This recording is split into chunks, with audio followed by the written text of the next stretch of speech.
Hoy, miss, magaganda. Balot. Ay, napakamahal naman ang gas din yun. Lahat ng tindahan dito ng mga gasolina, Wala po tayong magagawa, boss eh. Mahal na din po kasi Kawawa na sa pinagkukunan inyo namin mga eh. bumabiyahe. Di ba na mamumblema sa gas ngayon? Balot kayo. Kasi napakamahal ng gas. Napakaganda to. Oo nga, Mare. Akala kasi nila eh. Ang dami mga nagpo-post po. Gantong aswang lang tayo. Nagrereklamo Wala sila sa tayong ambag. Alcatas ngayon. Akala nila wala tayong kwenta. Inahagisan pa tayo ng asin sa kanambawang sa bintana. O ano ngayon? Ayoko, Mare. Umiikot Pansin din ko yung nga, mundo. Eh, puro chismis dyan, oh. Magbalot Puyo kayo. kayo sa amin ngayon. Para gumanda naman kayo. Ay, oo. Akala kasi nila yung mundo hindi bilog. Akala nila talaga walang kwenta yung mga aswang. Eh di alam nila ngayon yung kahalagahan ng may pakpak na nakakalipad ka. Hindi yung pupunta lang sa may bubong, itataboy niya.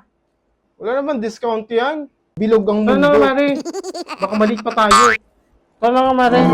I-check pa ako ng form. Intake na forms na, napakadami. Magpahangin na lang tayo. Parang gusto ko niyan, ah. Ate, sandali lang. Eh, tumigil kayo dyan. Kumain din kayo ng sisiw. Anong kanin nyo, ah? Ay, tumigil kayo.